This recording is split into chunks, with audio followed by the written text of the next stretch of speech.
Hello everyone, welcome to स्व अध्ययन। मैं संगीता मैम आप सबको स्व अध्ययन पर स्वागत करती हूँ। आज हम पढ़ेंगे बाल महाभारत कथा कक्षा 7वीं की पाठ 10 पांडवों की रक्षा। पांचों पांडव माता कुंती के साथ वारणावत के लिए चल पड़े। उनके हस्तिनापुर छोड़कर वारणावत जाने की खबर पाकर नगर के लोग उनके साथ हो लिए। बहुत दूर जाने के बाद युधिष्ठिर का कहा मानकर नगरवासियों को लौट जाना पड़ा। दुर्योधन के षड्यंत्र और उनसे बचने का उपाय विदुर ने युधिष्ठिर को कुछ इस तरह गूढ़ भाषा में सिखा दिया था कि जिससे दूसरे लोग समझ न सकें। वारणावत के लोग पांडवों के आगमन की खबर पाकर बड़े खुश हुए और उनके वहां पहुंचने पर उन्होंने बड़े ठाठ से उनका स्वागत किया। जब तक लाख का भवन बनकर तैयार हुआ, पांडव दूसरे घरों में रहने लगे जहां पुरोचन ने पहले से ही उनके ठहरने का प्रबंध कर रखा था। लाख का भवन बनकर तैयार हो गया तो पुरोचन उन्हें उसमें ले गया। भवन में प्रवेश करते ही युधिष्ठिर ने उसे खूब ध्यान से देखा। विदुर की बातें उन्हें याद थी। ध्यान से देखने पर युधिष्ठिर को पता चल गया कि यह घर जल्दी आग लगने वाली चीजों से बना हुआ है। युधिष्ठिर ने भीम को भी यह भेद बता दिया, पर साथ ही उसे सावधान करते हुए कहा, यद्यपि यह साफ मालूम हो गया है कि यह स्थान खतरनाक है, फिर भी हमें विचलित नहीं होना चाहिए। पुरोचन को इस बात का जरा भी पता न लगे कि उसके षड्यंत्र का भेद हम पर खुल गया है। मौका पाकर हमें यहाँ से निकल भागना होगा, पर अभी हमें जल्दी से ऐसा कोई काम नहीं करना चाहिए जिससे शत्रु के मन में जरा भी संदेह पैदा होने की संभावना हो। युधिष्ठिर की इस सलाह को भीमसेन सहित सब भाइयों तथा कुंती ने मान लिया। वे उसी लाख के भवन में रहने लगे। इतने में विदुर का भेजा हुआ एक सुरंग बनाने वाला कारीगर वारणावत नगर में आ पहुंचा। उसने एक दिन पांडवों को अकेले में पाकर उन्हें अपना परिचय देते हुए कहा, आप लोगों की भलाई के लिए हस्तिनापुर से रवाना होते समय विदुर ने युधिष्ठिर से सांकेतिक भाषा में जो कुछ कहा था वह बात मैं जानता हूँ। यही मेरे सच्चे मित्र होने का सबूत है। आप मुझ पर भरोसा रखें। मैं आप लोगों की रक्षा का प्रबंध करने के लिए आया हूँ। इसके बाद वह कारीगर महल में पहुँच गया और गुप्त रूप से कुछ दिनों में ही उसमें एक सुरंग बना दी। इस रास्ते से पांडव महल के अंदर से नीचे ही नीचे चहारदीवारी और गहरी खाई को लांघ कर सुरक्षित बेखटके बाहर निकल सकते थे। यह काम इतने गुप्त रूप से और इस खूबी से हुआ कि पुरोचन को अंत तक इस बात की खबर न होने पाई। पुरोचन ने लाख के भवन के द्वार पर ही अपने रहने के लिए स्थान बनवा लिया था। इस कारण पांडवों को भी सारी रात हथियार लेकर चौकने रहना पड़ता था। एक दिन पुरोचन ने सोचा कि अब पांडवों का काम तमाम करने का समय आ गया है। समझदार युधिष्ठिर उसके रंग ढंग से ताड़ गए कि वह क्या सोच रहा है। युधिष्ठिर की सलाह से माता कुंती ने उसी रात को एक बड़े भोज का प्रबंध किया। नगर के सभी लोगों को भोजन कराया गया। बड़ी धूमधाम रही, मानो कोई बड़ा उत्सव हो। खूब खा पी कर भवन के सब कर्मचारी गहरी नींद में सो गए। पुरोचन भी सो गया। आधी रात के समय भीमसेन ने भवन में कई जगह आग लगा दी और फिर पांचों भाई माता कुंती के साथ सुरंग के रास्ते अंधेरे में रास्ता टटोलते टटोलते बाहर निकल गए। भवन से बाहर वे निकले ही थे कि आग ने सारे भवन को अपनी लपेट में ले लिया। पुरोचन के रहने के मकान में भी आग लग गई। सारे नगर के लोग इकट्ठे हो गए और पांडवों के भवन को भयंकर आग की भेंट होते देखकर हाहाकार मचाने लगे। कौरवों के अत्याचार से जनता क्षुब्ध हो उठी और तरह तरह से कौरवों की निंदा करने लगी। लोग क्रोध में अनाप शनाप बकने लगे, हाय तौबा मचाने लगे और उनके देखते देखते सारा भवन आग में जलकर राख हो गया। पुरोचन का मकान और स्वयं पुरोचन भी आग की भेंट हो गया। वारणावत के लोगों ने तुरंत ही हस्तिनापुर में खबर पहुंचा दी कि पांडव जिस भवन में ठहराए गए थे वह जलकर राख हो गया है और भवन में कोई भी जीता नहीं बचा। धृतराष्ट्र और उनके बेटों ने पांडवों की मृत्यु पर बड़ा शोक मनाया। वे गंगा किनारे गए और पांडवों तथा कुंती को जलांजलि दी। फिर सब मिलकर बड़े जोर जोर से रातों और विलाप करते हुए घर लौट पड़े। परंतु दार्शनिक विदुर ने शोक को मन ही में दबा लिया, जबकि शोक प्रदर्शन न किया। इसके अलावा विदुर को यह भी पक्का विश्वास था कि पांडव लाख के भवन से बचकर निकल गए होंगे। पितामह भीष्म तो मानव शोक के सागर ही में थे, पर उनको विदुर ने धीरज बंधाया और पांडवों के बचाव के लिए किए गए अपने सारे प्रबंध का हाल बताकर उन्हें चिंता मुक्त कर दिया। लाख के घर को जलता हुआ छोड़कर पांचों भाई माता कुंती के साथ बच निकले और जंगल में पहुंच गए। जंगल में पहुंचने पर भीमसेन ने देखा कि रात भर जगे होने तथा चिंता और भय से पीड़ित होने के कारण चारों भाई बहुत थके हुए हैं। माता कुंती की दशा तो बड़ी ही दयनीय थी। बेचारी थककर चूर हो गई थी। सो महाबली भीम ने माता को उठाकर अपने कंधे पर बैठा लिया और नकुल एवं सहदेव को कमर पर ले लिया। युधिष्ठिर और अर्जुन को दोनों हाथों से पकड़ लिया और वह उस जंगली रास्ते में उन्मत्त हाथी के समान झाड़ झंखाड़ और पेड़ पौधे को इधर उधर हटाता व रोनता हुआ तेजी से चलने लगा। जब वे सब गंगा के किनारे पहुँचे तो वहाँ विदुर की भेजी हुई एक नाव मिली। युधिष्ठिर ने मल्लाह से सांकेतिक प्रश्न करके जांच लिया कि वह मित्र है। वे लोग अगले दिन शाम होने तक चलते ही रहे ताकि किसी सुरक्षित स्थान पर पहुंच जाए। सूरज डूब गया और रात हो चली थी। चारों तरफ अंधेरा छा गया। कुंती और पांडव एक तो थकावट के मारे चूर हो रहे थे, ऊपर से प्यास और नींद भी उन्हें सताने लगी। चक्कर सा आने लगा। एक पग भी आगे बढ़ना असंभव हो गया। भीम के सिवाय और सब भाई वहीं जमीन पर बैठ गए। कुंती से तो बैठा भी नहीं गया। वह दीन भाव से बोली, मैं तो प्यास से मरी जा रही हूँ, अब मुझसे बिल्कुल चला नहीं जाता। धृतराष्ट्र के बेटे चाहे तो भले ही मुझे यहाँ से उठा ले जाएं, मैं तो यहीं पड़ी रहूँगी। यह कहकर कुंती वहीं जमीन पर गिरकर बेहोश हो गई।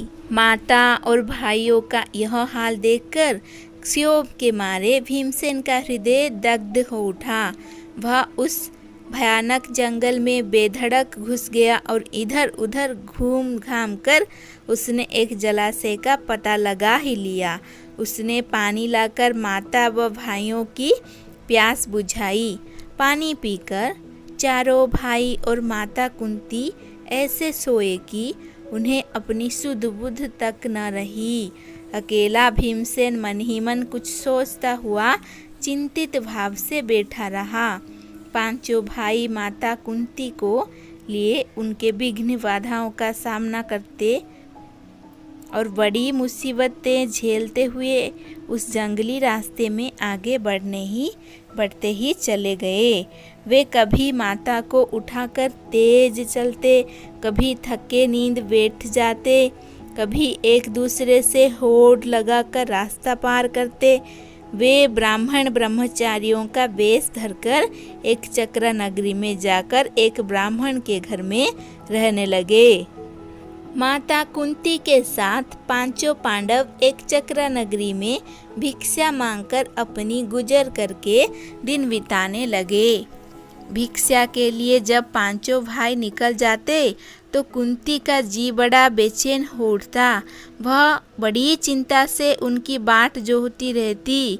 उनके लौटने में जरा भी देर हो जाती तो कुंती के मन में तरह तरह की आशंकाएं उठने लगती थी। पांचों भाई भिक्षा में जितना भोजन लाते कुंती उसके 2 हिस्से कर देती।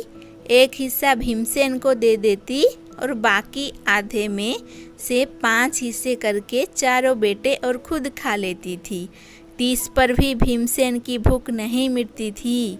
हमेशा ही भूखा रहने के कारण वह दिन पर दिन दुबला होने लगा। भीमसेन का यह हाल देखकर कुंती और युधिष्ठिर बड़े चिंतित रहने लगे। थोड़े से भोजन से पेट न भरना था तो भीमसेन ने एक कुम्हार से दोस्ती कर ली। उसने मिट्टी आदि खोदने में मदद करके उसको खुश कर दिया। कुम्हार भीम से बड़ा खुश हुआ और एक बड़ी भारी हांडी बनाकर उसको दी। भीम उसी हांडी को लेकर भिक्षा के लिए निकलने लगा। उसका विशाल शरीर और उसकी वह विलक्षण हांडी देखकर बच्चे तो हंसते हंसते लोटपोट हो जाते। एक दिन चारों भाई भिक्षा के लिए गए। अकेला भीमसेन ही माता कुंती के साथ घर पर रहा। इतने में ब्राह्मण के घर के भीतर से बिलख बिलख कर रोने की आवाज़ आई। अंदर जाकर देखा कि ब्राह्मण और उसकी पत्नी आंखों में आंसू भरे सिसकियां लेते हुए एक दूसरे से बातें कर रहे हैं। अब देखेंगे इसके बाद क्या होता है। ब्राह्मण की बात सुनकर कुंती क्या निर्णय लेती है, अब हम उसके बारे में पढ़ेंगे। चलिए देखते हैं क्या हुआ। ब्राह्मण बड़े दुखी हृदय से अपनी पत्नी से कह रहा था, कितनी ही बार मैंने तुम्हें समझाया कि इस अंधेर नगरी को छोड़कर कहीं और चले जाएं, पर तुम नहीं मानी। यही हट करती थी कि यह मेरे बाप दादा का गांव है, यही रहूंगी। बोलो अब क्या कहती हो। अपनी बेटी की भी बलि कैसे चढ़ा दूं और पुत्र को कैसे काल कबलित होने दूं। यदि मैं शरीर त्यागता हूँ तो फिर इन अनाथ बच्चों का भरण पोषण कौन करेगा। हाय, मैं अब क्या करूँ। और कुछ करने से तो अच्छा उपाय यह है कि सभी एक साथ मौत को गले लगा ले, यही अच्छा होगा। कहते कहते ब्राह्मण सिसक सिसक कर रो पड़ा। ब्राह्मण की पत्नी रोती रोती बोली, प्राणनाथ, मुझे मरने का कोई दुख नहीं है। मेरी मृत्यु के बाद आप चाहें तो दूसरी पत्नी ला सकते हैं। अब मुझे प्रसन्नता पूर्वक आज्ञा दे ताकि मैं राक्षस का भोजन बनूं। पत्नी की ये व्यथा भरी बातें सुनकर ब्राह्मण से न रहा गया। वह बोला, प्रिय, मुझसे बड़ा दुरात्मा और पापी कौन होगा जो तुम्हें राक्षस की बलि चढ़ा दे और खुद जीवित रहे। माता पिता को इन तरह बात करते देख ब्राह्मण की बेटी से न रहा गया। उसने करुण स्वर में कहा, पिताजी, अच्छा तो यह है कि राक्षस के पास आप मुझे भेज दें। सबको इस तरह रोते देखकर ब्राह्मण का नन्हा सा बालक पास में खड़ी हुई सूखी लकड़ी हाथ में लेकर घुमाता हुआ बोला, उस राक्षस को तो मैं ही इस लकड़ी से इस तरह जोर से मार डालूंगा। कुंती खड़ी खड़ी यह सब देख रही थी। अपनी बात कहने का उसने ठीक मौका देखा। वह बोली, हे ब्राह्मण, क्या आप कृपा करके मुझे बता सकते हैं कि आप लोगों के इस असमय दुख का कारण क्या है? ब्राह्मण ने कहा, देवी सुनिए, इस नगरी के समीप एक गुफा है जिसमें बक नामक एक बड़ा अत्याचारी राक्षस रहता है। पिछले 13 वर्षों से इस नगरी के लोगों पर बड़े जुल्म ढा रहा है।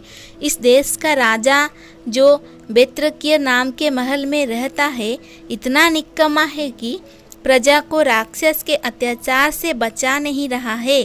इससे घबरा कर नगर के लोगों ने मिलकर उससे बड़ी अनुनय विनय की कि कोई न कोई नियम बना ले। बकासुर ने लोगों की यह बात मान ली और तब से इस समझौते के अनुसार यह नियम बना हुआ है कि लोग बारी बारी से एक एक आदमी और खाने की चीज़ें हर सप्ताह उसे पहुंचा दिया करते हैं। इस सप्ताह में उस राक्षस के खाने के लिए आदमी और भोजन भेजने की हमारी बारी है।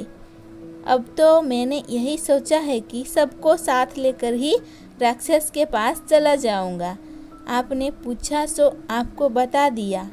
इस कष्ट को दूर करना तो आपके बस में भी नहीं है। ब्राह्मण की बात का कोई उत्तर देने से पहले कुंती ने भीमसेन से सलाह की। उसने लौटकर कहा, विप्रवर, आप इस बात की चिंता छोड़ दे।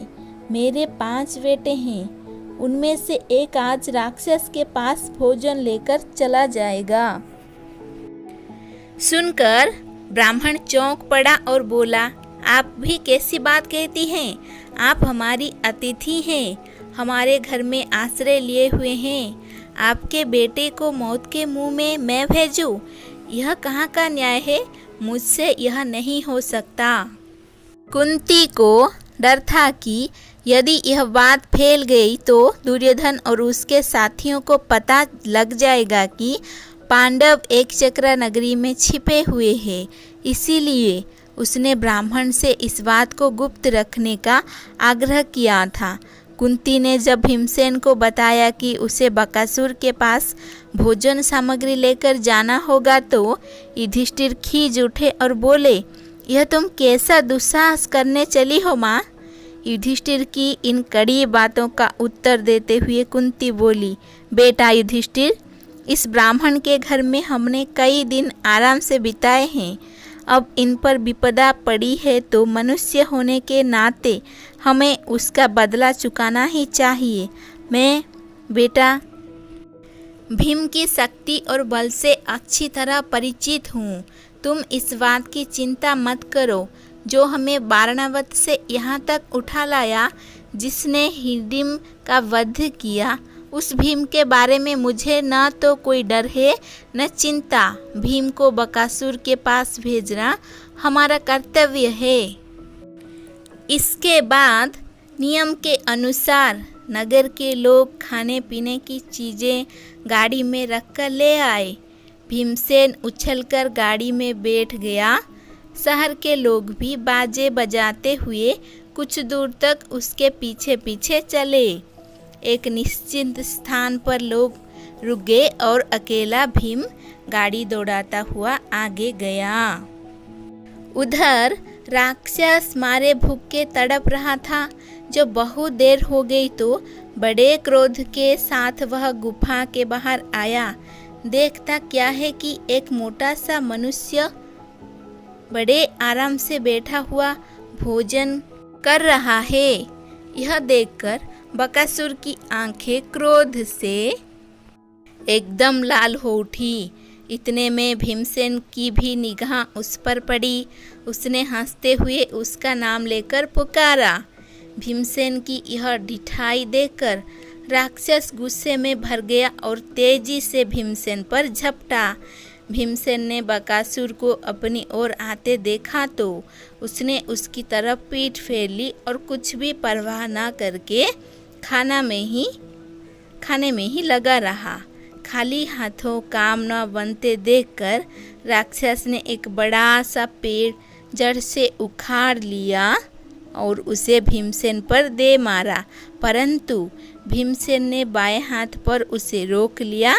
दोनों में भयानक मुठभेड़ हो गई। भीमसेन ने बकासुर को ठोकरें मारकर गिरा दिया और कहा, दुष्ट राक्षस, जरा विश्राम तो करने दे। थोड़ी देर सुस्ताकर भीम ने फिर कहा, अच्छा अब उठो। बकासुर उठकर भीम के साथ लड़ने लगा। भीमसेन ने उसको ठोकरें लगाकर फिर गिरा दिया। इस तरह बार बार पछाड़ खाने पर भी राक्षस उठकर भिड़ जाता था। आखिर भीम ने उसे मुंह के बल गिरा दिया और उसकी पीठ पर घुटनों की मार देकर उसकी रीढ़ तोड़ डाली। राक्षस पीड़ा के मारे चीख उठा और उसके प्राण पखेरु उड़ गए। भीमसेन उसकी लाश को घसीट लाया और उसे नगर के फाटक पर जाकर पटक दिया। फिर उसने घर आकर माँ को सारा हाल बताया। इस पाठ में हमने पांडव कैसे लक्षगृह से बच निकले उसके बारे में पढ़ा तथा एक चक्रा नगरी में रहते समय भीम ने कैसे बकासुर का वध किया था उसके बारे में भी पढ़ा। और अगला विषय है द्रौपदी स्वयंवर। द्रौपदी स्वयंवर के बारे में जानने के लिए हमारे साथ जुड़े रहिए। धन्यवाद।